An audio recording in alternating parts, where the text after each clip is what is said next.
Peace and blessings. Welcome back to Team Managing. I'm team member Aaron Glenn, private personal consultant. And this video is about spiritual experience. If those of you who have experienced this and you're looking for a cause and effect, some type of answers, maybe this here is for you.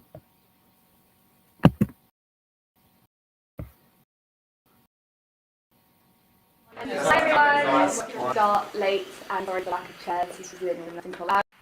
So today got coming to a talk for us about dreams and disembodiment. So at Trinity College Cambridge as a neuroscientist and used to work at Harvard's fellow. I'm going to be talking about sort of the realm of consciousness, sort of sleep paralysis and the hallucinations, lucid dreams that come with that. So covering quite a range of areas. You work quite closely with Rand who wrote the Telltale Brain, if you've read it. Well, I personally haven't, thought it was very good. Without further ado, over to you. Well, thank you very much, Ella. All right, so I'm very happy to be here. And today we'll be talking about the human brain. So I study the brain. And as you all, brain is terribly, it's complex, right? You have these neurons, there's about 100 billion neurons in the human brain. And each of these neurons connect neurons, making up one coherent connection in the human brain. That makes the human brain easily the most complex matter in the known universe, right? It's the topic that we're tackling, right? It's a very, very complex thing. So sleep paralysis might be one of the most interesting phenomena in the entirety of medicine, if not science. Here you have a condition where you're lying in your bed, suddenly you might realize, my God, am I awake? I feel like I'm awake, but I'm entirely paralyzed. I cannot move. I cannot speak. Right? And you might have this feeling of an intruder in your bedroom, approaching your body, choking you, strangling you, okay, even potentially sexual. That occurs pretty commonly. So this is a pretty like from a neuroscience perspective. Here you're lying in your bed and have all these through you. What's going on in the brain, right? Now, one could ask, why do we even sleep instead of sleeping? When you think about it, you go, well, look, the purpose of me living is to create, have my genetic material being passed down to the next generation, right? And so why would I sort of put myself, spending all these hours vulnerable, sort of in a risky situation, predators can attack me. What's going on? This alone shows you that be very important for there must be something going on that's very important. Well, we know that sleep is important for detoxification of the human brain. So beta amyloid, dementia and Alzheimer's and its system, your cardiovascular system. There's numerous benefits of sleep. Now, one benefit that I'll mention that I find pretty intriguing is the idea that, the neurotransmitter is very important for a sense of basically cognition, really, sense of memory, alertness, feeling of basically being awake. It's important for a lot of things, in terms of wakefulness and alertness and precision and concentration, a lot of stuff like that. It's the main neurotransmitter of entire brain. And so the idea here is that when we sleep, neurons that produce serotonin stop firing altogether. They stop working, okay? So what happens is there's a replenishment of serotonin. Okay, there's a replenishment, right? And then ideally, we should feel refreshed. Ideally, I don't know about everyone, but now you have all this serotonin being available,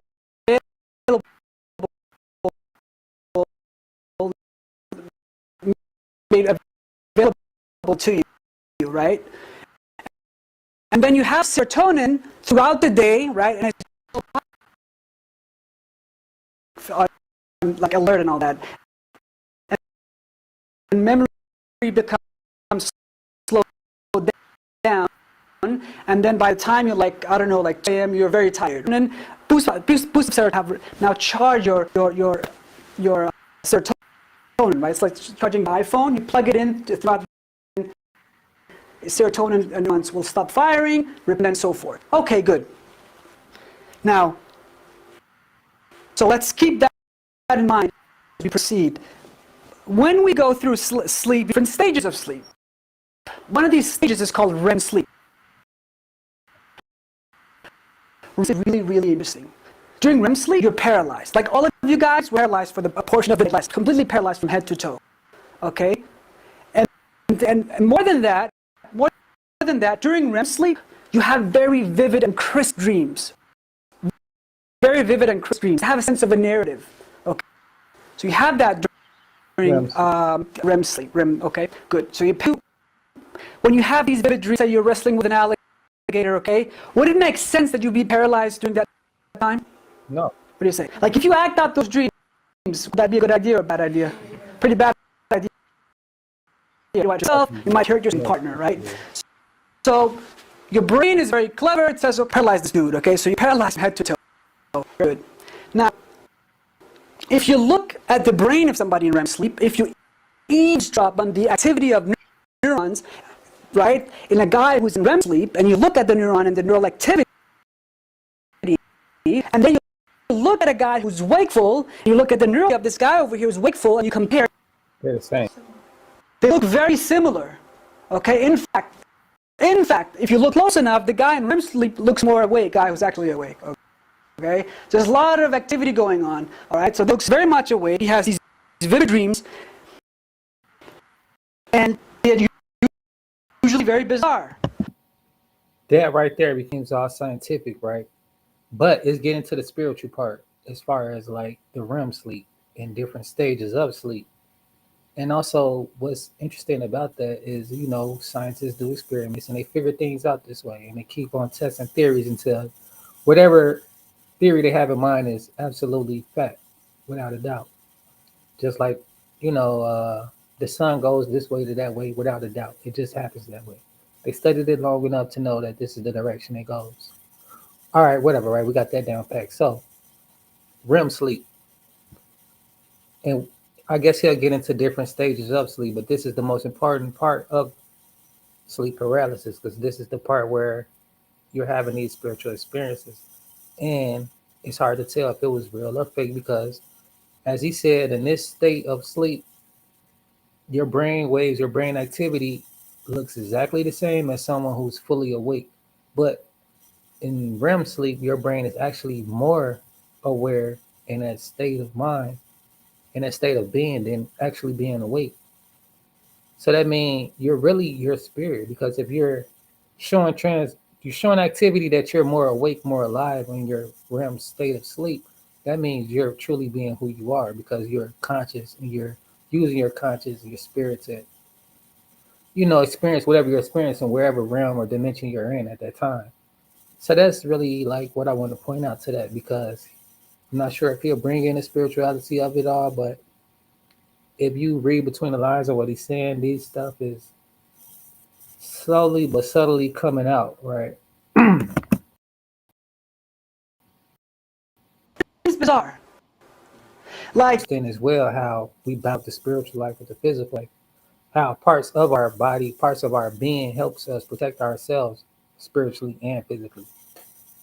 Like how the brain, he was saying, in REM sleep, it automatically paralyzes the body so that you don't have any accidents during your sleep. This is how a lot of people uh, control their movements in their sleep. And I'm not sure what the other stages is for when people have those movement or um, sleepwalking experiences. I don't know what stage that is or what that is. Hopefully he'll say something about it, but that's not what we're concerned with at this point.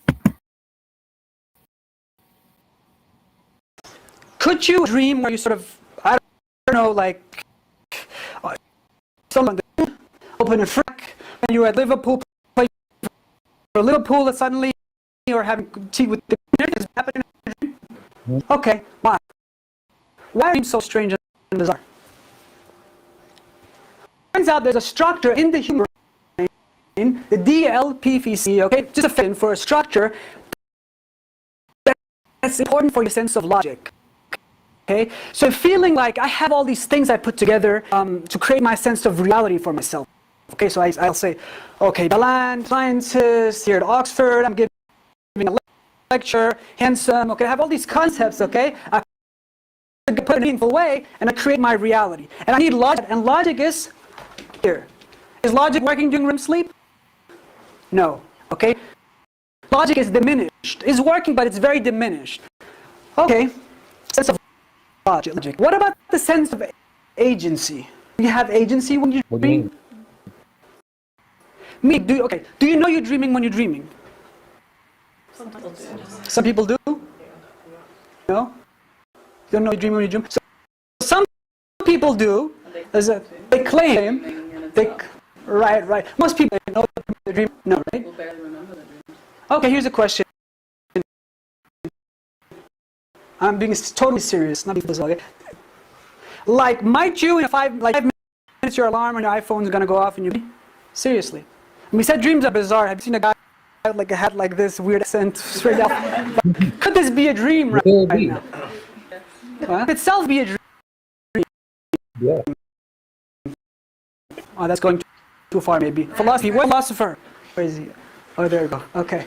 The idea is that I don't have the answer to that, whether this could be a dream. But the point is, dreams are very bizarre. The same structure in the brain, the DLPPC, okay, dorsolateral prefrontal cortex is important. It's very, very important for basically being able to being aware. You lose the ability to know that you're aware. Metacognition, meta-awareness goes away. Okay, so we established that. That's good.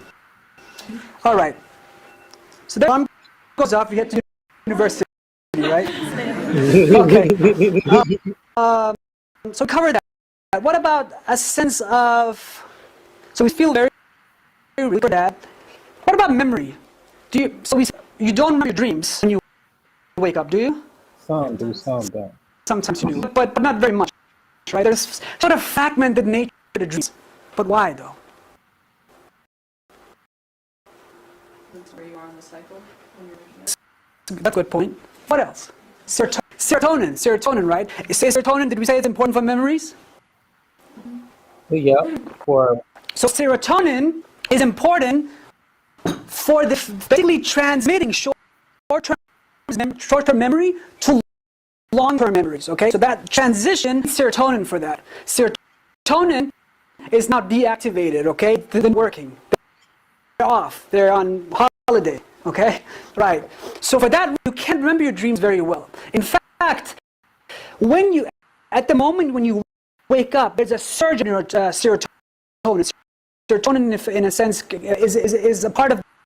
So at that time, right when you wake up, that's when you want to write down your dreams, because you have this couple of minutes where you can sort of be pretty diminished. Again, serotonin, important, is not working as well.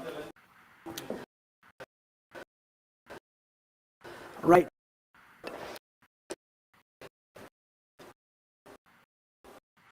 Okay, what about this? Have you ever had a dream where you're sort of being chased by get away, but you can't get away? Have you ever had that before? Who had it? Anyone? Okay. What's going on there? Paralysis of your body. Okay, getting close, okay. So motor programs in my brain, they're firing when on my leg, whatever, motor prefrontally and so on, start firing. These neurons will start. Okay, that's good. What about when I merely close my eyes and imagine myself doing some movement? Is there activity of my motor neurons? Yeah. What if I dream? Is there activity of the motor neurons? Yes, there's activity. Okay. However, you are paralyzed because movement is done up here, prefrontally, the premotor neurons, right? Paralysis of the entire body is done by the brain stem. Okay, the brain stem has the medulla and the pons, which are responsible for the sense of paralysis. Okay, so you have motor programs firing away, but you can't move, right? We established that. But what about in your dream? Because in your dream you can just make it up, couldn't you? Right? You can just say, well, I am moving because I'm not awake, right? So what's going on there? Well, the idea is that in your dreams you're trying to get away from the Frankenstein story. You're trying to get away, but have serotonin, which is important for frontal centers. It's sort of on like working half-half, right? It's not working as it should, and it's very, very diminished at this point, right? But you have all this fear activity, and the fear the instinctual part of the brain stem, emotional part of the brain, the limbic structures, they are very, very active now. Okay? And usually when we are awake, the emotional and instinctual brain are usually inhibited by the frontal part. So my frontal part of my brain is working, serotonin is working fine when I'm during wakefulness. During sleep, the serotonin make the frontal center strong enough, and the motor programs can simply not compete with all the emotions of fear coming from the brain stem. You know, they can work all freely now. They don't have all the prefrontal, inhibiting all the activity. Does that make sense? Is that clear? Okay, so far so good. Dreams.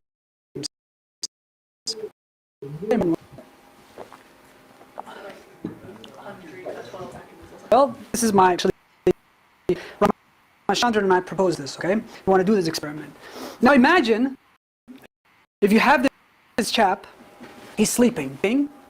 Now, as his REM dream, whatever it is, walking around Oxford, it's very sunny, very walk, and then suddenly during this sunshine, what you do in that's his dream, sleeping.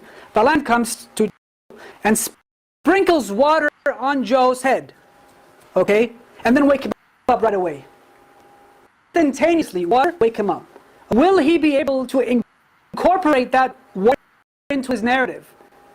Like, would he be able to go, oh, and then suddenly I was walking here in Oxford, and suddenly these clouds came out and it started raining and took up my umbrella, Is time perception slowed down during, or is it like I was dreaming and suddenly somebody like poured water? Experiments we don't have the answer to, and it's essentially very important. Like if you have like thousands of years down there's like, have you seen inside like thousands of years down there's like a few hours up here. You might go crazy down there. Don't go, something like that, right? So those are all intriguing questions. What about this? Have you ever had a very meaningful dream with some like person you're like a very meaningful, deep, you feel like, my God, I really connect with the person on so many levels, right? Or you might have a romantic fling in your dream, right? It happens. Have you ever thought about that other guy is actually yourself? And there's nobody else in you. Think about it. Is there anybody else in your dream? It's yourself, right? You're having a fling with. Think about that, okay? Yourself. Now, what about, I'll tell you something that happened to me. I was actually, and this is like a few months ago, probably, I think a few months.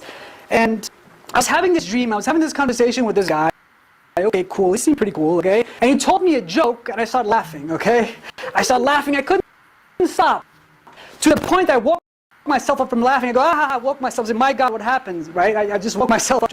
And then I thought about it, when, look, this other guy is self, right? And if I know a joke, I shouldn't find it funny, because jokes are only funny when we don't know the joke, right? And that's the whole point. You have to have sort of a story plot, and then you have a punchline. That's somehow my brain temporarily suppressed the information of the joke to it funny to me. I mean, that's pretty, shows you how complex the brain is and how it works in layers. And then I had another one where I saw this woman, and I wouldn't even go there, man. I was just next level, proposed to her, but then I realized, God, it's myself. I won't go there. Okay. Okay, so we covered that. Now, I've done sleep paralysis in around 5 countries now, and my main colleague is Devin Hinton at Harvard School, and we've explored this phenomenon. It's truly intriguing. So, all around the world, people have different interpretations of it. Even like creature, but then the same, like basically, like gives the experience a certain uniqueness, right? So. Guess in Egypt, I've done a study there. Guess in Egypt, what do people tend to sleep paralysis at?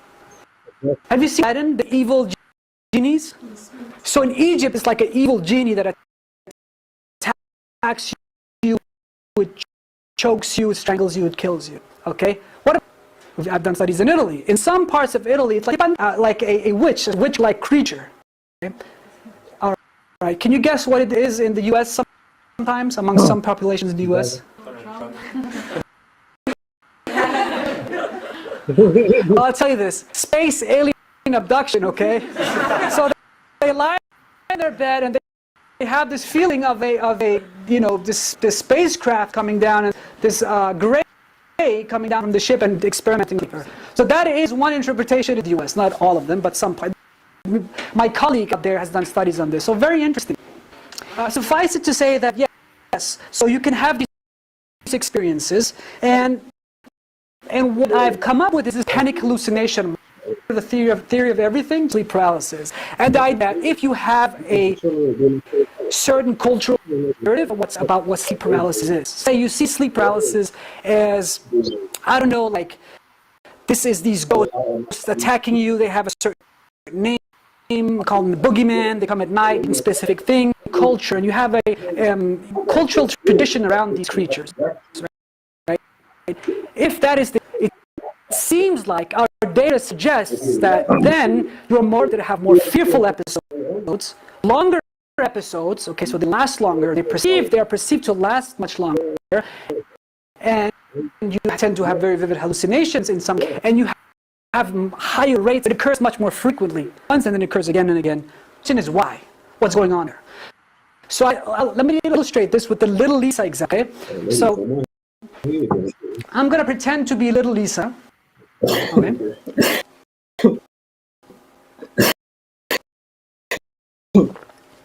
Now live in this fictitious island, very far away. Now her grandmother, okay, tells the Lisa, sleep paralysis. In fact, she won't even use the word sleep paralysis. Boogeyman attack is something that you experience, okay? It's a boogeyman coming and choking you and sexually doing all these things to you. Be careful now when you go to bed, okay? So little Lisa, my God, she is primed now. She is terrified of her mind. Okay, great. She goes to bed. When she goes to bed, what occurs is that for a couple of reasons. Reason number one being that when you are anxious, the anxiety part of the brain, limbic centers, amygdala, is overactive. Nocturnal arousal. When you have nocturnal arousal, and then you have, that could wake you up during the REM stages. It's likely to push you awake. Okay. Factor one, anxiety, nocturnal arousal. Predisposing factor two. When she now thinks paralysis sensations, in fact, she might start to unconsciously monitor the paralysis sensations. In other words, she's more alert to any kind of feeling in her body that's different. Oh, I'm sleeping. Did I feel something? Is the boogeyman here? You know, like, did I feel pressure? You know, she's just more alert. That's what cultural priming. Okay? Predisposing factor one, anxiety. Predisposing factor two, we said, let's call it hyper alertness to paralysis. Right, so we have these two, right? When she now feels something, because she's so anxious and so aware, feels something, she goes, my God, let me get out of here, the boogeyman is here. And what's the first thing she does? She tries to move, because she's fearful. Never mind that fear will alter even more fearful, so the fearful creates this positive feedback. So fear keeps feeding on itself. Right, when she moves, we said that when you move, right, she sends commands, the neurons fire saying move, move, but there's no feedback coming back from her body because she's paralyzed.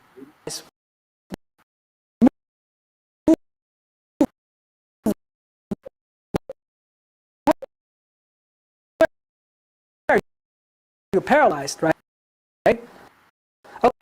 Okay, so she can't move. So let's see between my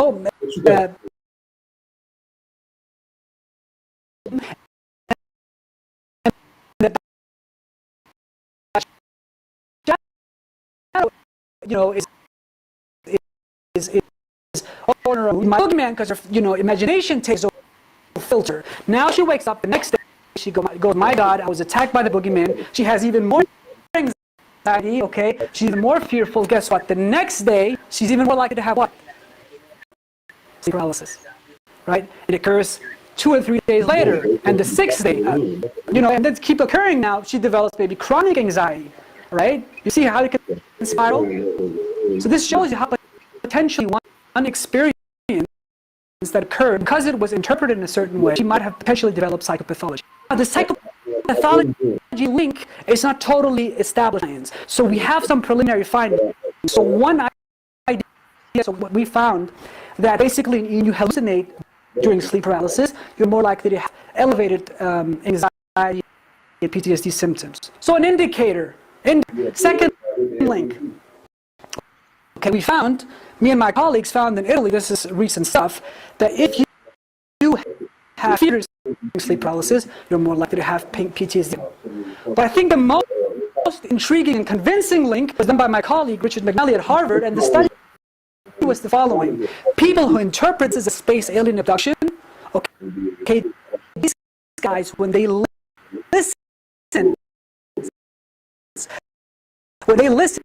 to the encounters with these spins on basically an audio, physiological reaction they display is comparable to somebody with PTSD listening to his experiences. You see what I'm saying? Seems like this person who saw an alien, right? His PTSD, like from this event, is comparable to somebody who actually went to war or something. You see what I'm saying? And that's why I started out saying maybe this is the most intriguing phenomenon in the entirety of medicine, because here you're lying in your bed, sleep, potentially a traumatic experience. Now I can tell you most cases of sleep paralysis totally benign, nothing fearful in most cases. It's these unique cases that are interesting, and especially if your culture is sort of directing the script for you and having certain ideas, providing ideas to you about what it is. Now, so this would be mind-body interaction example, and it would be an extreme example of the nocebo. Have you all heard the nocebo effect? Anyone about nocebo not clear? The nocebo is the opposite of the placebo. The placebo effect, you all know that, right? It works pretty well. You give somebody some water, say it's like, I don't know, super juice, and you feel strong, right? That's well known.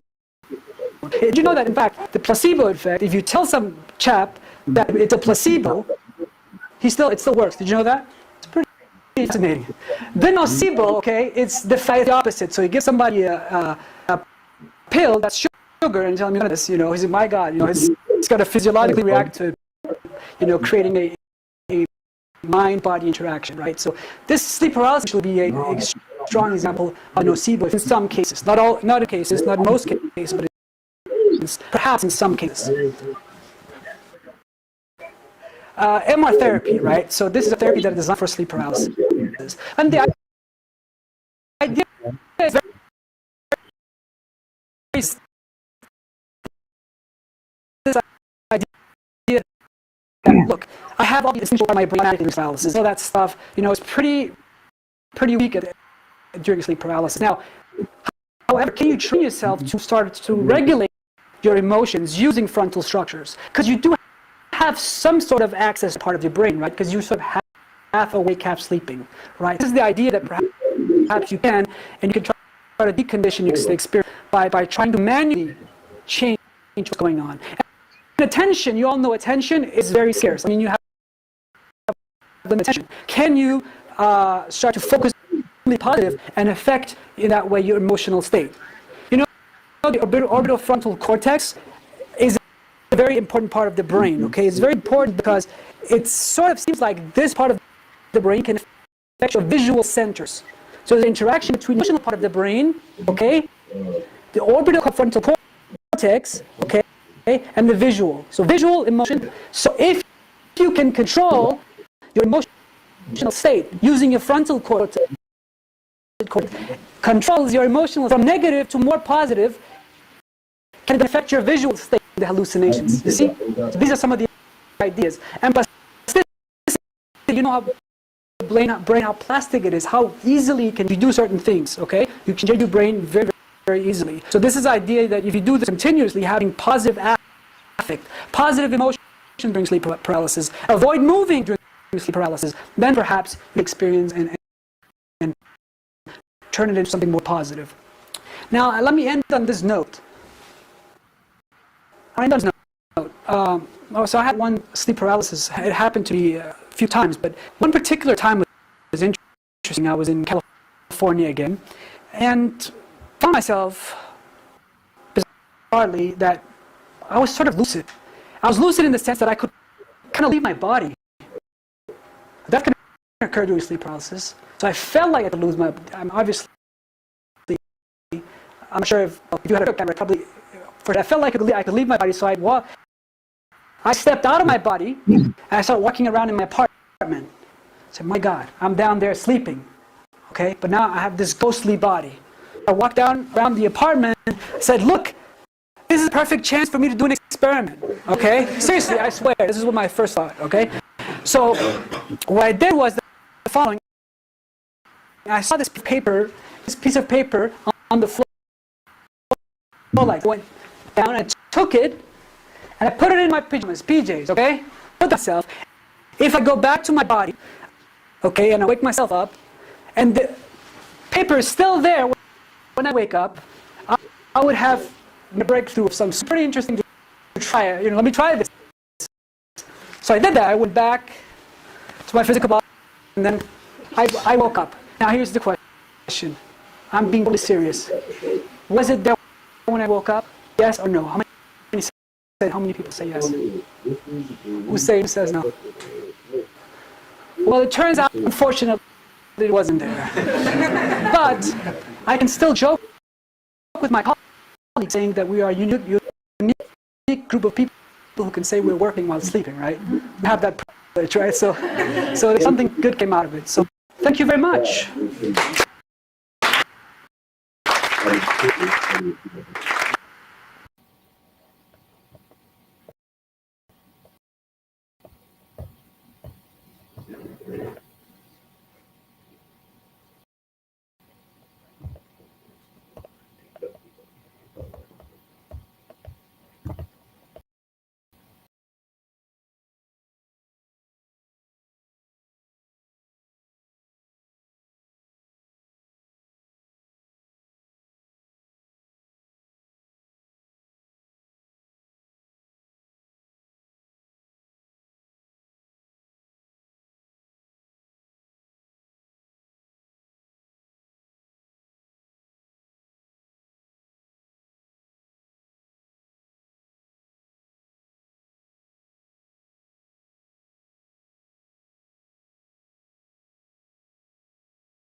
trouble with my connection. It's be showing, maybe not, but I don't see it showing.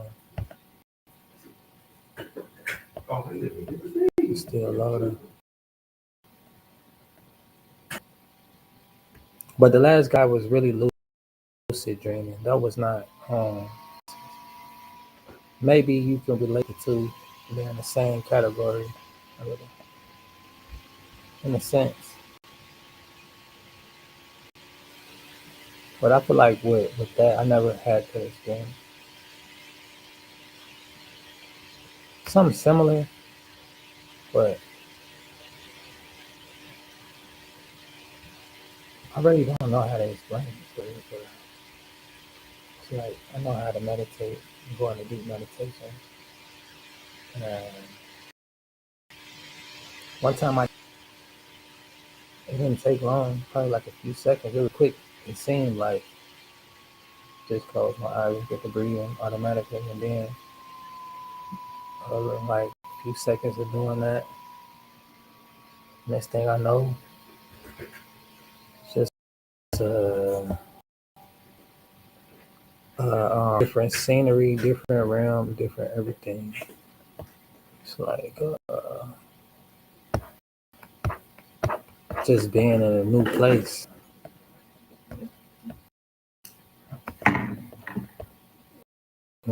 like a beach. Yeah, yeah, what? Look,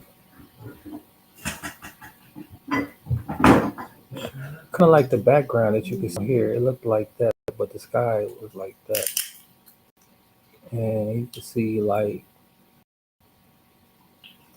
blue clouds, lighter than like down here, but maybe else, maybe not. But it was like the bright blue at the bottom left, and mixed with this orange, kind of like a picture I showed, like when the sun set and you can see that orange and across, but in the time. And then also in front is like a bunch of different birds, different exotic birds, different colors, bright colors, big, small. Um, kind I never even seen before. Just pretty though, like a bunch of birds, pretty different kind of birds, just flying all around, not into each other, but it's like back and forth or whatever. And what really caught my attention was the guy in front. He was like, um,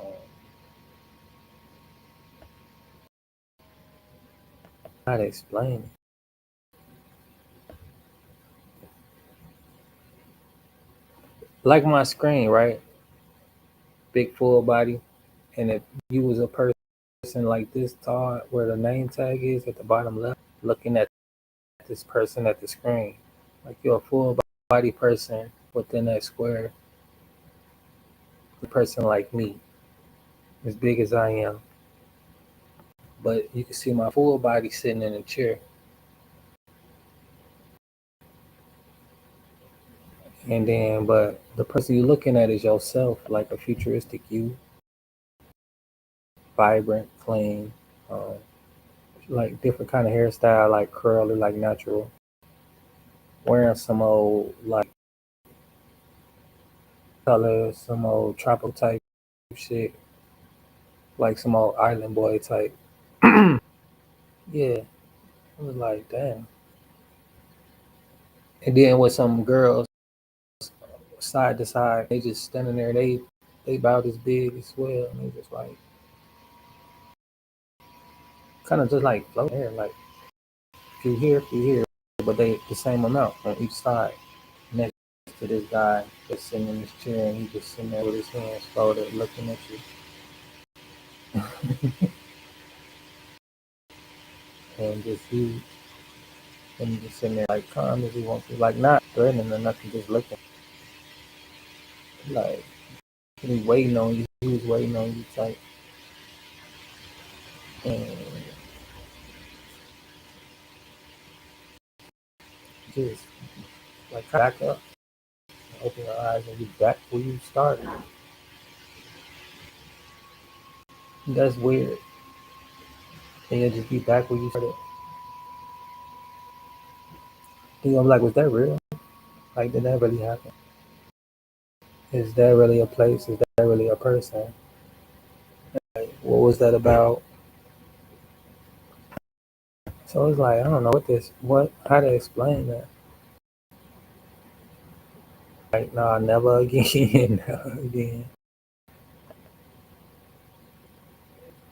But I like to hear people's stories and experiences because it's like everybody goes to the same places at some point in time. Some people understand more about those places, some people don't.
But I'm finna just end it because I'm using a different. I don't use it as often, but I like a game browser. I was trying to share my screen and everything, but it's usually. But I've tried it a few times. I've done this a few times on this web browser, streaming, and I like the experience.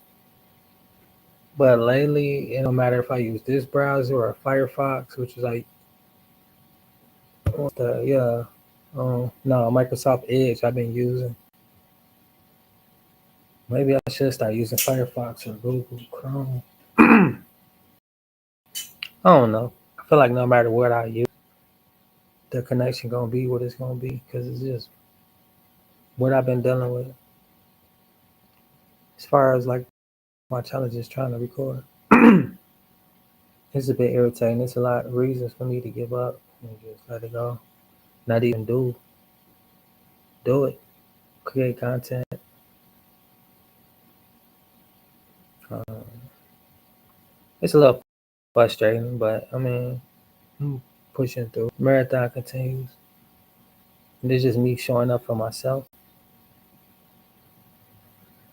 I'm gonna just get back to taking my time, making my videos, and slowing it down. But nevertheless, not stopping and just reevaluate how I do it. Maybe that's gonna be the best way. I don't know, but I'm definitely going to pivot and come with it because it's not cutting it for me. I'm gonna have to definitely make some adjustments. But I appreciate I appreciate the patience with dealing with me and chilling with me. Peace and blessings from Team.